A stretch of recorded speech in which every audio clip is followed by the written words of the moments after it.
500 वर्षों का एक सपना साकार होने जा रहा है। अयोध्या में श्री राम मंदिर का निर्माण पूर्णता की ओर अग्रसर है। 22 जनवरी को इस भव्य मंदिर का लोकार्पण होना है। ये एक ऐतिहासिक अवसर होगा। ऐसा सपना था जिसका लोगों ने ये कल्पना भी छोड़ दी थी कि कभी सच होगा, या इस पीढ़ी को ये दिन भी देखना होगा कि जिसमें वो मंदिर का निर्माण को देख सकेंगे। वर्तमान पीढ़ी को ये सौभाग्य मिलने जा रहा है।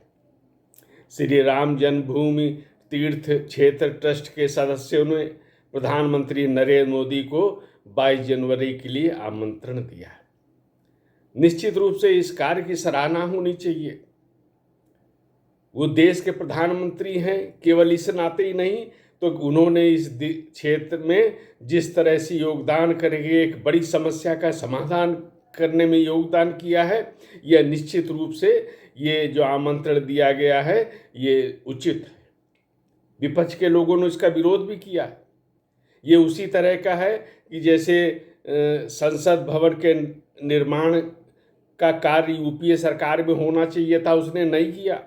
लेकिन जब लोकार्पण की बेला आई तो सारे ये विपक्षी दल जो संसद के नए भवन के निर्माण का विरोध कर रहे थे, वो सलाहकार बन के सामने आ गए कि लोकार्पण किससे कराना चाहिए। ये जो विरोध कर रहे थे वो आज फिर हम देखते हैं वही स्थिति दोहराई जा रही है। आज फिर विपक्ष के नेता कह रहे हैं कि नरेंद्र मोदी को आमंत्रण देने की क्या जरूरत थी। और कौन कह रहा है? ये वही नेता हैं जिन्होंने अंतिम समय तक श्री राम मंदिर निर्माण में बाधाएं उत्पन्न की, उसके सुनवाई को टालने का, रोकने का प्रयास किया, निर्णय को स्थगित रखने का प्रयास किया। अनेक जो विपक्ष के वकील थे ऐसा काम कर रहे थे, आज वही लोग सलाहकार बनकर फिर सामने आ गए हैं। ये वो लोग हैं जो एक बार भी मंदिर निर्माण का कार्य देखने नहीं गए। प्रधानमंत्री नरेंद्र मोदी को श्रेय मिलना चाहिए, क्योंकि उन्होंने जो कोर्ट में सारी सुनवाई के लिए आग्रह किया, प्रतिदिन की सुनवाई का निवेदन किया, इसके साथ ही सरकार जितने तथ्य प्रमाण दे सकती थी वो कोर्ट के समक्ष प्रस्तुत किए गए।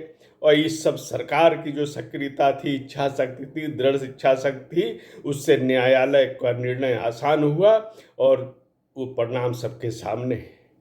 कल्पना करिए कि अगर नरेंद्र मोदी की जगह ये विपक्ष का जो आज इंडी गठबंधन है, जो सनातन का विरोध कर रहा है, हिंदू का विरोध कर रहा है, अगर इनकी सरकार होती तो क्या मंदिर का निर्माण संभव था?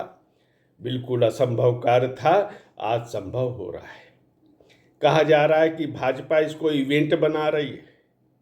मेरा मानना है श्री राम भारत के जनमानस में हैं और ये तो इवेंट बनना ही बनना था। सरकार की समस्या में देख रहा हूँ, उत्तर प्रदेश सरकार की खास तौर पे अब बड़ी से बड़ी संख्या में लोग अयोध्या पहुँचना चाहेंगे। तो यहाँ तो हमें लग रहा है कि इसको सरकार को कहीं न कहीं कुछ नियंत्रित करना पड़ेगा। एकदम से अयोध्या में कितनी भीड़ आ सकती है इसको देखना पड़ेगा। तो सरकार या भारतीय जनता पार्टी इसको इवेंट नहीं बना रही है, बल्कि ये भारत के जनमानस का इवेंट है जो एक किस तरह 22 जनवरी की प्रतीक्षा कर रहा हूँ देखना है। मंदिर में भूमि पूजन हुआ था, उस समय कोरोना की स्थिति थी, बहुत सीमित संख्या में लोग बुलाए गए थे। लोग आवागमन बहुत उस समय लगभग ठप था, लोग पहुंच नहीं पाए थे। लोगों ने उसको दूरदर्शन और अन्य माध्यमों से देखा, उसी में भाव विभोर हुए। लेकिन अब तो ऐसी कोई स्थिति नहीं है, भारी भीड़ पहुंच सकती है, अब सरकार को देखना होगा। तो ये श्रेय तो मिलना है और मिलना चाहिए भी वर्तमान सरकार को, इसमें मुझे कोई आशंका भी नहीं है, कोई दुविधा की बात भी नहीं है। जिसने कार्य किया उसको श्रेय मिलना चाहिए। संसद के नए भवन के निर्माण का कार्य नरेंद्र मोदी सरकार ने किया, उसको श्रेय मिलना चाहिए। भव्य श्री राम मंदिर का निर्माण का कार्य नरेंद्र मोदी के प्रयासों से सफल होने जा रहा है, इसका श्रेय मिलना चाहिए। और ये भारत के जनमानस है जो इस श्री राम के नाम से भाव विभोर हो जाता है। प्रधानमंत्री ने निमंत्रण मिलने के बाद लिखा भी कि जय सिया राम, आज का दिन भावनाओं से भरा हुआ है।